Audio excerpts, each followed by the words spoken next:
Shalom shalom abankurikiye mwese aho muri hose, Imana yo mwijuru ibaho umugisha cyane. Ndabaramukije cyane, amazina yanje nitwa Igiraneza Divine. Uyu ni wa mwanya mwiza tuvyukira imbere y'Imana tuyishimira kuntu iba yaturinze ivyo yadukoreye byose, hanyuma tukaca tuyiragiza tukishira mu biganza vyayo. Uyu munsi rero nkuko dusanzwe tubikora, tugiye kwifashisha umurongo w'ijambo ry'Imana ryanditse mu Migani ibice 8 ku murongo wa 17 canke ku murongo wa 17. Haravuga ngo nkunda bankunda kandi abandondera ubudahumeka bazombona. Yesu nashimwe cyane.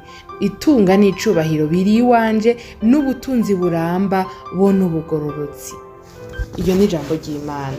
Imana yavuze ngo ikunda abayikunda. Ijambo ry'Imana ritubwiye ngo Imana ikunda abayikunda, ngo kandi ngo abayirondera ubudahumeka ngo bazoyibona, ngo abayishaka ubudahwema bazayibona. Yesu nashimwe cyane. Bikadufatanye n'undi murongo w'ijambo ry'Imana wanditse ryanditse muri Yesaya ibice 55 duhere ku murongo wa 6.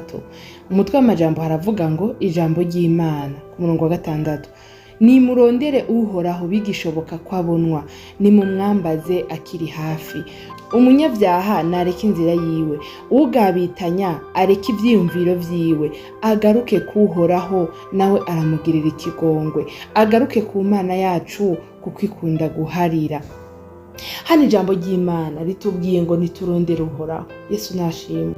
Nukuvuga ngo iyo tubonyemo ijambo ngo bigishoboka kwabonwa, nukuvuga ubu unye biracashoboka ko abonwa, ariko hazogera igihe bibe bitagishoboka ko abonwa. Nukuvuga ko hazogera igihe habeho abantu bashaka kurondera uhoraho ntibibashobokere ko bamubona. Yesu nadufashe cyane. Hanyuma ngo nimumwambaze akiri hafi. Ubu Imana iri hafi yacu, akiri hafi. Nukuvuga ngo ubunye Imana iracari hafi cyane. Umuntu wese ayirondera, umuntu wese arondera mu maso y'Imana, umuntu wese ashaka kumenyana n'Imana ikamwegera, iracari hafi kugira ngo ibonwe. Ariko ngo hari igihe, nukuvuga ikiri hafi, nukuvuga ko tubonye ako kantu ngo ikiri hafi, bivuze ko hazogera igihe ikaba kure, abantu ntibashobore kuyibona byoroshe. Yesu nadufashe cyane. Abantu tumaranye igihe murazi neza yuko nkunze gushimagira cyane ku kintu cyo kurondera Imana. Ugafata umwanzuro mu mutima wawe ukavuga ati ubu ngira mpaguruke nivyukiranye ndondera Imana, ndondere mu maso y'Imana particulièrement. Apana kuvuga ngo ibi byo kugendera mu kigare, turagenda gusenga, turumva ubutumwa bwiza, hama tugataha, umuntu akagerageza kwirinda ibyaha n'ibiki. Hari igihe ubu hageze aho umuntu afata iyindi ntambwe akavuga ati ubu rero ngira ndondera Imana, niyegereza Imana. Yesu nadufashe cyane. Ijambo ry'Imana ryo mu Migani ryatubwiye ngo Imana yavuze ngo ikunda abayikunda. Mana yo mwijuru. Ariko rero ndakunda Imana. Imana ntirobanura abantu ku butoni. Nukuvuga ngo umuntu wese, wewe nyene uri kuranyumviriza, ukuri kose, aho uri hose, ukumeze kose, n'ibyawe byose n'ibyo urimwo, ni wafata umwanzuro ubu nyene kano kanya ukavuga uti Mwami Imana Data wa twese uri mwijuru, ndemeye umwana wawe Yesu Kristo yapfuye ku musaraba kubw'ibyaha byanje, amaraso yiwe akaba ariyo nemera ko ashobora kunyoza ibyaha. Mwami Imana Data twese uri mwijuru, ndaguhamagaye mu buzima bwanjye. Ugafata umwanzuro, hanyuma ugatangura kuzuragira amaseanse buke nago umuntu ashoka amenya ibintu byose, cyangwa agashoka afata iyindi ntera, ni etape par etape, ugenda buke ukazosanga ugeze ku yindi nivo. Ni watangura kugira initiative yo kurondera mu maso y'Imana, ukazuriyegereza Imana, ukazafata umwanya wo gusenga Imana, ukazafata umwanya wo kwirimbura, ukumva neza, ukazura checkinga mu mutima wawe, ukazurumviriza ijambo ry'Imana rikubwira, kuko ijambo ry'Imana ni cirore. Iyo wumviriza ijambo ry'Imana rigenda rigutosora, rikubwira utuntu, rikubwira ati kano kantu rero Imana ntigakunda, kano kantu rero Imana ibishaka ko gakoguko. Ubundi nico ijambo ry'Imana rimaze.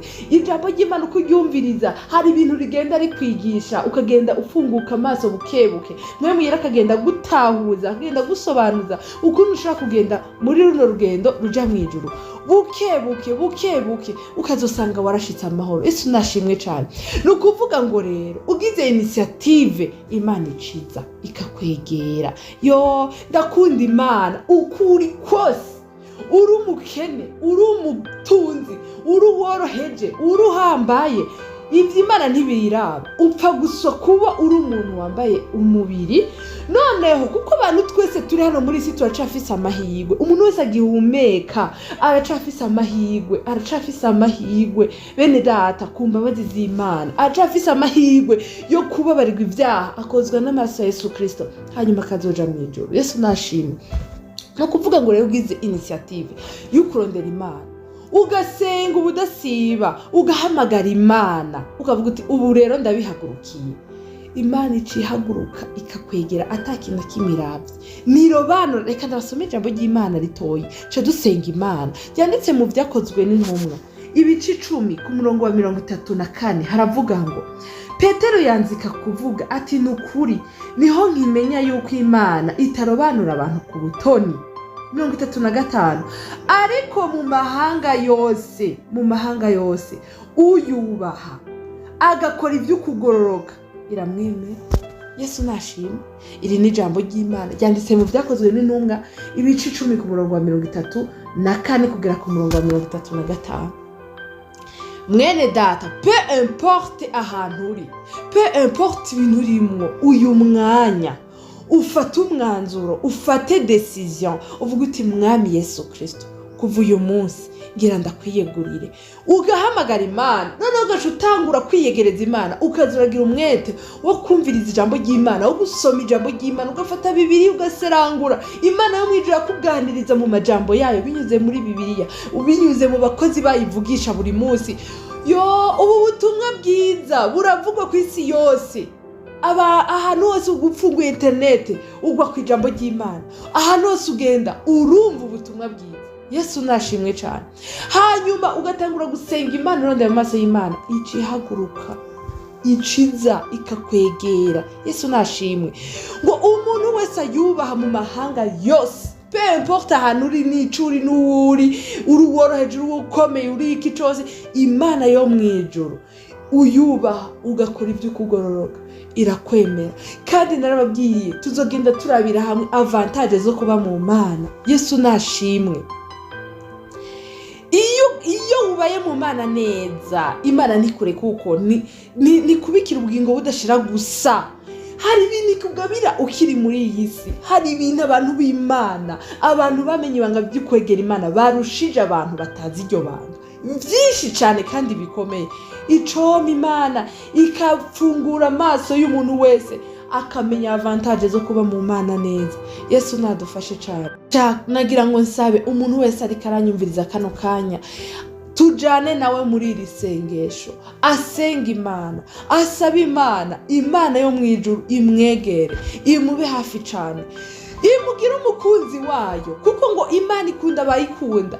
Ugerageze ugire effort yo gukora ibintu Imana ikunda, yo gushira kuri ibintu Imana yanka, yo kugerageza guserangura Bibiliya kugira umenye iby'Imana ikunda nuko Imana ishaka ko abantu bamera. Hanyuma ucuyihamagara kugira ikwegere, hanyuma umukunzi wayo uraba ukuntu ubuzima bwawe bumera. Yesu nashimwe cyane. Mwami Imana Data wa twese uri mu ijuru, mu izina ry'umwana wawe Yesu Kristo, turaje imbere yawe turagushimiye Imana. Ugize neza kuduha ijambo ryiza cyane, kutwibutsa ko utarobanura ku butoni. Mana Data wa twese uri mu ijuru, ngo mu mahanga yose ngo ukubaha ngo agakora ibyo ugomba ngo uramwemera. Mwami Yesu Kristo, turagushima, turagukengurukiye ukuntu twiyumvira ko buri munsi ukatwibutsa Mana yo mwijura amajambo yawe meza, ukaducurira amajambo y'ubugingo. Mana Data wa twese uri mu ijuru, nuhabwe icubahiro. Wakoze rero Data, tugarutse imbere yawe Mana, mu bunyantege nke bwacu turagarutse duciye bugufi. Turagushima cyane nyine watugiriye neza. Iri joro ryatambutse Mana, waturinze, twasinziriye. Erega Mana dusinziriye tuba tumeze nk'abapfuye. databuja uri mu ijuru wateramye mwami natwe turasinzira. Hari abandi benshi Imana babuze aho baryama, nabo ndakwinginga Yesu Kristo ngo ubibuke. Abantu babura aho barara, abantu babura aho barambika umusaya. Mana babana barara mu muhanda, barara mu miserege. Mana yo mu ijuru ndakwinginze ngo ubagenderere Yesu, ubibuke Yesu. Bari abana babura aho baryama, barara mu miserege kubw'impamvu zitandukanye. Mana yo mu ijuru ubagirire neza, ubaronse aho barara, ubaronse amacumbi, ubahindurire ubuzima. Wibuka imfubyi n'abapfakazi. Uhoraho turiko turagushima ngo watugiriye neza, kandi hamwe no gushima turakwibutsa abantu baraye nabi. Mana yo mu ijuru ndakwinginze ngo ubarabane ijisho ry'imbabazi, ubagirire neza, kuko ibintu byose ni iby'iwawe, ibifatika byose ni iby'iwawe, amacumbi yose ni ay'iwawe. Ufise ububasha n'ubushobozi bwo kugabira umuntu wese, ugahindurira ubuzima umuntu wese. Mana yo mu ijuru genderera abo bana, Mana genderera abo bakene nyakubahwa, ubagirire neza Yesu. Ubaronse aho baryama Mana, ubaronse aho baryama barambika umusaya. Mana hari umuntu ariko arakuririra atagira aho aryamisha abana. Mana hari umuntu ariko arakuririra yabuze ico abagaburira. Mana hari umuntu ariko arakuririra. Yesu Kristo ndakwinginze Mana, uraba ahantu hari imfubyi n'abapfakazi, uraba ahantu hari abakene Mana, uraba ahantu hari abantu batagira shinge na rugero. Yesu ubagirire neza. Mana yo mu ijuru ndakwinginze, ndakwinginze. Umuntu ariko aragutakambira Yesu atanaronse nuko abana natwe muri kino gitondo cyo kuba imbere yawe.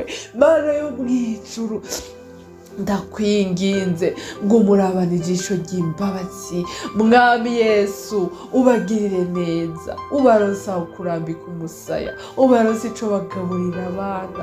Mwami Yesu amafaranga, amafeza n'amazahabu byose ni ivy'iwawe, kandi ugabira umuntu umwe wese uko ushaka. Abantu waremye urabazi, uzi n'amazina yacu, kandi ubitayeho bose. Ndakwinginze Mana ugenderere umuntu wese yaraye nabi rino joro, umugirire neza Mana. Uyu munsi uba umunsi wo kwibukwa nawe, uzoba ukoze Mana yacu. Hanyuma Yesu natwe turakwirakije kino gitondo, turagusabye Mana ngo ube hafi yacu, ube hafi y'umwe wese Mana. Uturinde Satani, wirukane imyuka mibi, wirukane abadayimoni mu izina rya Yesu Kristo. Mu nzira zacu udufate ukuboko, ukura ibitari vyawe mu byacu, utwikisha umuriro wawe. Ivyo mwa Satani atega buri muntu wese Mana ariko aranyumviriza, Mana yo mu ijuru turakwiragije uyu munsi. Turasabye Mwami Yesu Kristo ngo tuje imbere Mana, utegure imitego yose Satani yateze, maze nyakubahwa utugire neza. Impwemu y'Imana, impwemu yawe Mana ikomeze ibwirikanya n'impwemu zacu, maze bidusohoreze iby'amahoro. Urakoze Data kubyumvise. Hanyuma udushiremo inzara n'inyota byo kukurondera ukiboneka, byo kuguma huri, byo gushaka mu nyonga hawe. Tugukunde nama nawe utugira abakunzi bawe, utugiriye neza, utugabira ingabire zitandukanye. Urakoze Mana ikirushije byose, uzuduha ubugingo budashira. Tubigusavye twizeye ko byumvise kandi kubikora uko ubushake bwawe buri. Ni mu izina ryawe Yesu Kristo Umwami wacu ndabisavyemo. Amena.